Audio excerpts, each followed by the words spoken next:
Hello बच्चों, आप सभी को मेरा नमस्कार। इंडिया के इस बेहतरीन चैनल पर आप सभी बच्चों का again and again most welcome. तो बेटा, इस समय इस वीडियो को लेके आने का बस एक ही पर्पस है। बहुत सारे बच्चे बहुत कंफ्यूज्ड हैं कि सर करंट जो चल रहा है उसको, जो पास्ट में हमारे चैप्टर्स हो चुके हैं उसके रिवीजन के साथ कैसे मैनेज करें। Sir current test series join करें या हम जो टेस्ट सीरीज लॉन्च हुई है AIATS all India test series उसको फोकस करें, या सर हमारे जो अभी क्लास टेस्ट चल रहे हैं उस पर फोकस करें। सर मैनेज नहीं कर पा रहे, सर सिली मिस्टेक्स बहुत होती हैं पेपर के अंदर, सर नहीं समझ पा रहे हम कि पेपर में मार्क्स, पेपर अच्छा आ रहा है, हम पढ़ के जा रहे हैं, पेपर दे भी रहे हैं, पर पेपर में मार्क्स कम क्यों आ रहे हैं, नहीं समझ पा रहे हम सर। ऐसे ही बहुत सारे क्वेश्चन, ठीक है। कहीं ना कहीं बच्चे डिप्रेशन में भी आ रहे हैं, कहीं ना कहीं बच्चे मतलब समझ नहीं पा रहे कि लास्ट टाइम के 33 मंथ या 90 डेज को हम कैसे मैनेज करें। तो उन सारे क्वेश्चंस का सॉल्यूशन हम यहां लेकर के आए हैं और मैं यही बोलूंगा ये फाइनल स्ट्रेटेजी है। इस स्ट्रेटेजी को फॉलो कर लोगे तो मैं सच कह रहा हूं आपका एक बहुत अच्छा स्कोर आ जाएगा, क्योंकि बायो स्कोरिंग के लिए भी रिस्पॉन्सिबल है, नीट का 50% भी कवर करती है। इतना ही नहीं, आगे जाकर के रैंक के लिए भी बायो के मार्क्स प्रायोरिटी पर रखे जाते हैं, ये आपको पता होगा। तो बायो में 360 आउट ऑफ 360 आपका टारगेट होना चाहिए। हाँ, 340 प्लस तो आप लेके आओगे अगर वाकई में आपने इस टारगेट को, ठीक है, बना के रखा है। और बहुत टिपिकल नहीं है यार, अभी भी 90 डेज हैं। इन 90 डेज में बहुत बेहतरीन तरीके से अगर आपकी स्ट्रेटेजी सही है तो आप 360 आउट ऑफ 360 नहीं तो 340 प्लस तो ला ही सकते हो, ठीक है। तो स्टेप बाय स्टेप लेके चलेंगे। हाँ, एक क्वेश्चन और बच्चों ने मुझसे पूछा जो 12th के बच्चे हैं ड्रॉपर के अलावा, वो समझ नहीं पा रहे कि सर क्या सर हम नीट निकाल पाएंगे, क्योंकि 90 डेज बचे हैं, हम बोर्ड पर फोकस करें या सर हम नीट पर फोकस करें, किस तरीके से मैनेज करें। तो उसको भी आज हम, ठीक है, यहां डिस्कस करने वाले हैं। मैं सच कह रहा हूं एक फाइनल स्ट्रेटेजी है, साइंटिफिकली हमें क्या करना चाहिए और अभी हम क्या क्या कर सकते हैं 90 डेज के अंदर। बहुत कुछ कर सकते हैं 90 डेज में, ध्यान रखना, बहुत कुछ कर सकते हैं 90 डेज यानी 3 मंथ। 3 मंथ के अंदर पूरा क्रैश कोर्स करा देते हैं बहुत बेहतरीन तरीके से। तो यहां तो आपको करंट और पास्ट को बैलेंस करना है, ठीक है, और अपने ऊपर कॉन्फिडेंस रखना है। कैसे करना है अब लेके चलते हैं। देखो, सबसे पहले जो हमारा जो प्लानिंग है, हमने जो प्लान बनाया है ड्रॉपर्स के लिए, फिर हम 12th की बाद में करते हैं। तो अभी हमारे पास दिन कितने हैं टोटल? 90 डेज हैं, ठीक है। अभी आज की डेट में टोटल हम 90 डेज लेकर के चल रहे हैं। 90 डेज है हमारे पास, तो 90 डेज को हम इस तरीके से कर सकते हैं। 65 में हमने अलग डिवाइड कर लिया, ठीक है, प्लस 25 को हमने अलग डिवाइड कर लिया। तो यहां फोकस करेंगे हम 65 और 25 के ऊपर, समझने की कोशिश करना, 65 और 25 के ऊपर। तो पहले मैं 65 का प्लान बताऊंगा, फिर लास्ट में 25 में आपको क्या करना है। अगर आपने ब्लाइंडली इसको फॉलो कर लिया, कोई रोकने वाला नहीं है आपको, ठीक है, क्योंकि इस प्लान को ऐसी हवाओं में नहीं बता रहे, आपको बिल्कुल एकदम प्रैक्टिकली टेस्ट सीरीज के साथ क्या क्या हो सकता है इसमें, कैसे, बस इतना जरूर है। अगर आप इसको फॉलो करोगे तो आप आज यहां पर हो, तो आप इसको फॉलो करने पर अपने को यहां जरूर पाओगे, यानी आप अपग्रेड हो जाओगे, ये 100% है, आप खुद ही फील करोगे अभी, ठीक है। जैसे 65 डेज का हम प्लान लेके चल रहे हैं। सबसे पहले 65 डेज में हम दो चीजें लेके चल रहे हैं बेटा, क्योंकि आपको करंट में जो 12th वाला चल रहा है, भाई करंट इस समय सभी का 12th चल रहा है, ठीक है, पर पास्ट में जो 11th कर चुके हो, कहीं ना कहीं आपका कॉन्फिडेंस वीक हो रहा है। क्या सर उसको हम रिवाइज कैसे कर पाए, करंट के संग रिवीजन नहीं हो पा रहा, टाइम नहीं मिल रहा, कौन से टेस्ट को फॉलो करें। तो सारे क्वेश्चन अभी देखो सामने आएंगे आपके, ठीक है। तो सबसे पहले हम रिवीजन और बैकलॉग को कवर कर रहे हैं। रिवीजन और बैकलॉग, भाई रिवीजन किसका करेंगे हम? 11th का। करंट किसका चल रहा है आपका अभी इस समय? 12th का, ठीक है। अगर मैं बायो की बात करता हूं तो 11th क्लास के अंदर बायो में टोटल कितने चैप्टर्स हैं? टोटल 22 चैप्टर्स हैं।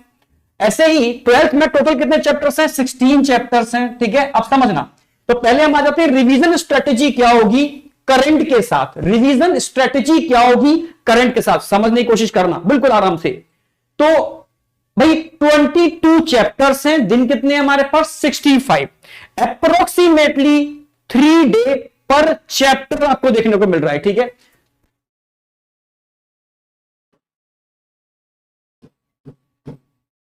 थ्री डे पर चैप्टर, भाई 3 दिन आपको हर चैप्टर के लिए देखने को मिल रहे हैं यहां पर, ठीक है।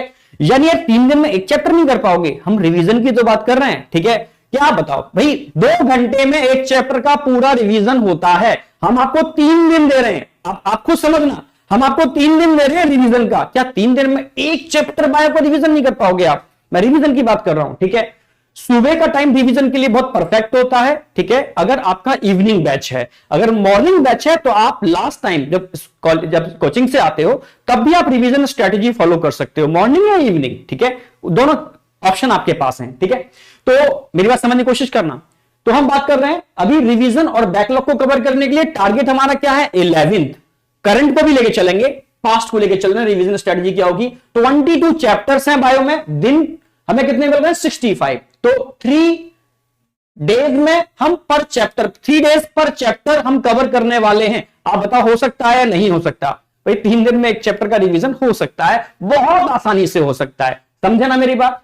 तो अब चैप्टर पर रिवीजन कैसे करना है, अब 2 तरीके हैं, ठीक है। अगर आपने मुझसे पढ़ा है तो टेंशन लो ही मत, ठीक है। बट आपने कहीं किसी भी टीचर से पढ़ा है, सारे टीचर ऑसम होते हैं, ठीक है, किसी भी टीचर से पढ़ा है, उसने अपना पूरा एफर्ट लगाया है, तो उसकी थ्योरी को आप डायग्राम, फ्लो डायग्राम और टेबुलर फॉर्म में कन्वर्ट करोगे। यह आपने किया होगा, नहीं किया तो शॉर्ट फॉर्म में कन्वर्ट कर सकते हो, क्योंकि ब्रेन की जो कैपेसिटी है आपको पता है ना, हम थ्योरी को ब्रेन में बहुत लंबे समय तक नहीं रख सकते। जो ब्रेन में जो हमारे सिनैप्स होते हैं वो डायग्राम, फ्लो डायग्राम और टेबुलर फॉर्म में बहुत आसानी से उसको, ठीक है, रिटेन कर लेते हैं काफी टाइम तक विदाउट एनी कंफ्यूजन। क्योंकि एग्जाम हॉल में जब ढेर सारा सिलेबस एक साथ आता है तो प्रेशर की वजह से सिली मिस्टेक बहुत होते हैं, ठीक है।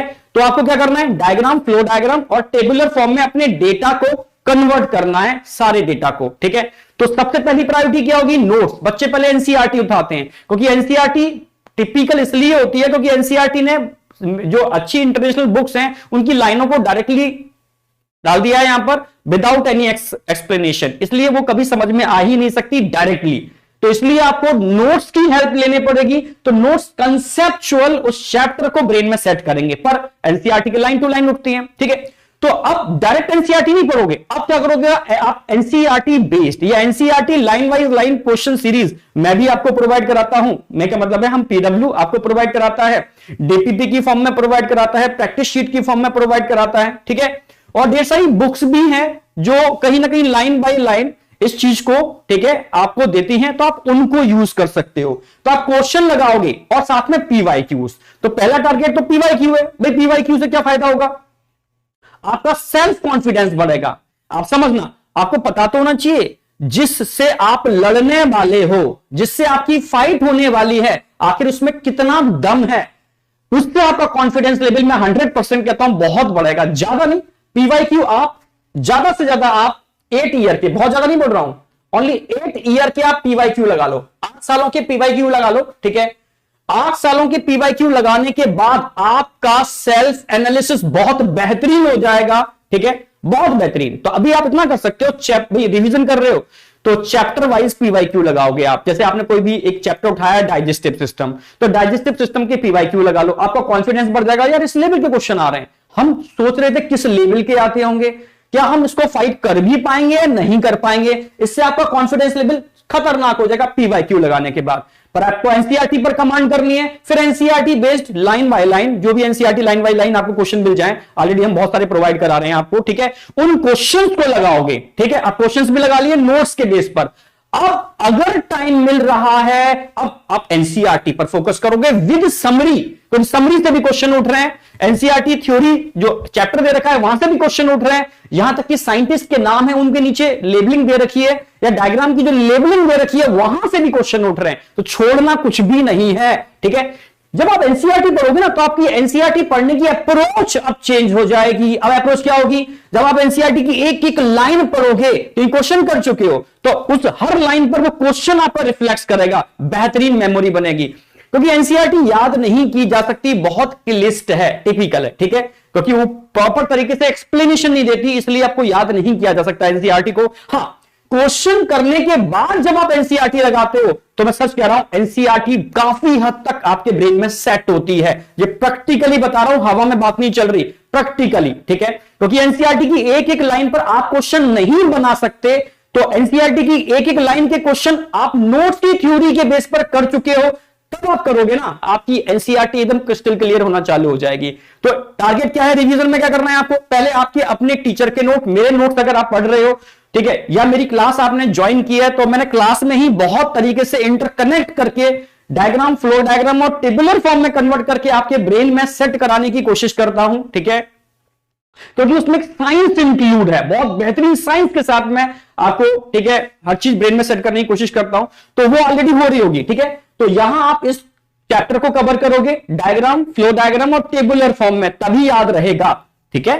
फिर आप पीवाईक्यू, सेल्फ कॉन्फिडेंस बढ़ाएगा यार, कितने पानी में जिससे फाइट होनी है, आखिर उसमें कितना दम है, और फिर एनसीईआरटी बेस्ड क्वेश्चन लगाओगे। जब एनसीईआरटी बेस्ड क्वेश्चन लगाओगे, ठीक है, तो आपकी ऑटोमेटिकली एनसीईआरटी की काफी कंसेप्ट क्लियर हो जाएंगे। फिर लास्ट में पढ़ोगे एनसीईआरटी की थ्योरी और समरी, और उसको पढ़ने की अप्रोच एकदम चेंज हो जाएगी। आपको फील आएगा यार एनसीईआरटी ऐसे पढ़ी जाती है, ऐसे एनसीईआरटी कंसेप्ट क्लियर हो रहे हैं। और जो भी आपको लाइनें ऐसी लग रही हो जहां आपने क्वेश्चन लगाए थे, बहुत ज्यादा रिपीटेशन हो रहा है, उनको स्टार बना दोगे, रिपीटेशन अंडरलाइन करोगे उनको, ठीक है। तो ये अप्रोच आपकी होगी किसकी, 11th के रिवीजन की। आप समझ रहे हो, अब डिपेंड करता है कि किसने 11th किस तरीके से पढ़ी है, उसका रिवीजन टाइम पहली बार जितना लगता है, दूसरी बार वो रिवीजन टाइम रिड्यूस हो जाता है, थर्ड टाइम वो और रिड्यूस हो जाता है, ठीक है।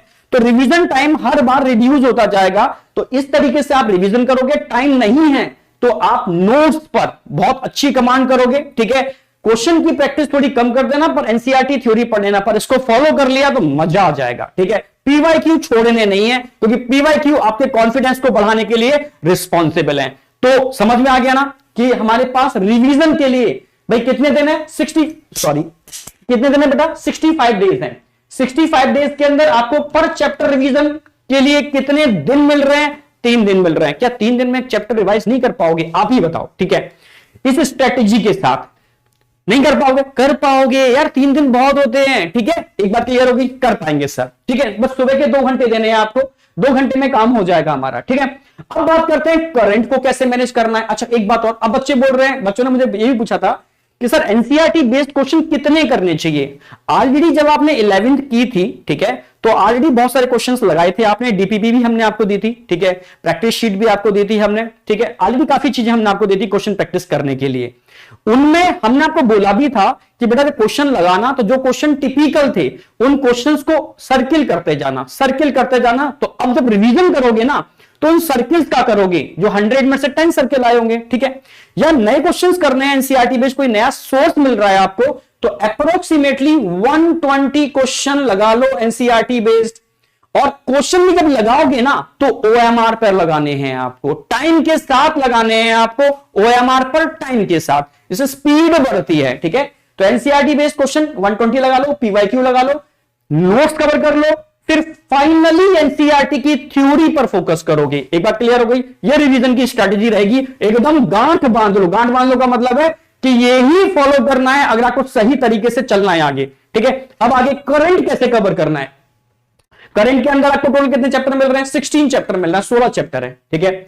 बायो में 16 चैप्टर है। अगर मैं सही मायने में बात करूं तो 4 से 5 चैप्टर ऐसे हैं जो इसको कवर करते हैं। अगर मैं मार्क्स की बात करूं तो टोटल नीट का 60% पेपर 11 से कवर होता है, और अप्रोक्सीमेटली 40% पेपर 12 से कवर होता है।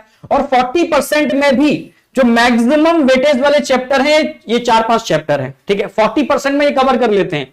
भाई ह्यूमन रिप्रोडक्शन से 5 क्वेश्चन मिल जाते हैं, भाई मैक्सिमम यही कवर करते हैं, ठीक है। मॉलिक्यूलर जेनेटिक्स से, ठीक है, 10 तक क्वेश्चन मिल जाते हैं। बायोटेक्नोलॉजी से भाई लास्ट ईयर 9 क्वेश्चन, और उससे पहले देखो कि 11 क्वेश्चन तक आए हुए हैं। इकोलॉजी से 8 क्वेश्चन तक मिल जाते हैं। तो ये मैक्सिमम क्वेश्चन यहां से कवर हो रहे हैं, ठीक है।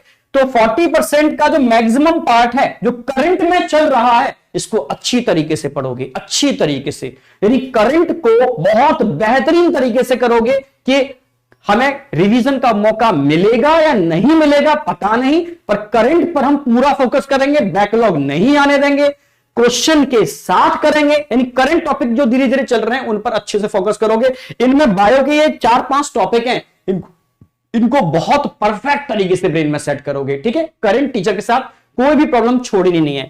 तो करंट आप लेके चल रहे हो, 16 चैप्टर हैं करंट के अंदर, ठीक है। आपको दिन कितने मिल रहे हैं करंट के लिए? 65 डेज मिल रहे हैं, बहुत दिन मिल रहे हैं, ठीक है। और इन 65 डेज के अंदर, आज से 65 डेज के अंदर टीचर से पहले कवर करा देंगे आपको, इन 4-5 चैप्टर पर सबसे ज्यादा फोकस करने वाले हो। एक बात क्लियर हो गई कि कैसे हमें रिवीजन और करंट को मैनेज करना है। तो ये तरीका आपको लेकर चलना है। करंट को, रिवीजन को मैनेज करने का कोई बहुत बड़ा टिपिकल तरीका नहीं है, बहुत सिंपल है। रिवीजन 3 दिन में 1 चैप्टर हो रहा है, करंट पर आप फोकस कर रहे हो, करंट छोड़ना नहीं है, रिवीजन साथ लेके चलना है। मेहनत पहले से थोड़ी ज्यादा करनी पड़ेगी, ये आपको पता है। और लास्ट के जो 90 डेज होते हैं ना, इनमें डोपामाइन का लेवल मैं हर बार बोलता हूं बढ़ा हुआ होता है। ये 90 दिन 365 दिन पर भारी पड़ जाते हैं, समझ रहे हो। पूरी साल की पढ़ाई किसी बच्चे ने की है और लास्ट के 3 महीने की जो पढ़ाई है ना, वो उस पर डोमिनेंट हो जाती है। तो एक्चुअल में इसको पूरा फायदा उठाना है इस समय का। और जितना रूटीन में पढ़ाई करते थे उससे अब ज्यादा पढ़नी है, समय को बचाना है। कहां कहां समय लॉस हो रहा है उनको रिड्यूस करो, ठीक है। और मैक्सिमम एफर्ट आप इधर लगाओ रिवीजन, बैकलॉग को कवर करने में, ठीक है। और इधर करंट को छोड़ेंगे नहीं। एक तरीका समझ में आ गया? ठीक है सर, समझ में आ गया। अब जब करंट रिवीजन करते जाओगे तो एनालिसिस बहुत जरूरी है। तो उसके लिए आप क्या करोगे? टॉपिक टेस्ट दोगे आप, ठीक है। टॉपिक टेस्ट दोगे, जो भी आपके टॉपिक कवर होते जाएं तो उसके पुराने टेस्ट पेपर, डीपीपी या हम क्लासरूम के टेस्ट पेपर कराते थे, या ढेर सारे टेस्ट पेपर हम ऑलरेडी प्रोवाइड करा रहे हैं आपको, टॉपिक वाले, टॉपिक वाइज टेस्ट पेपर। उन टेस्ट पेपर को दोगे, किस पर दोगे? OMR पर दोगे। ध्यान रखना है आपको, यहां OMR सीट यूज करनी है, क्योंकि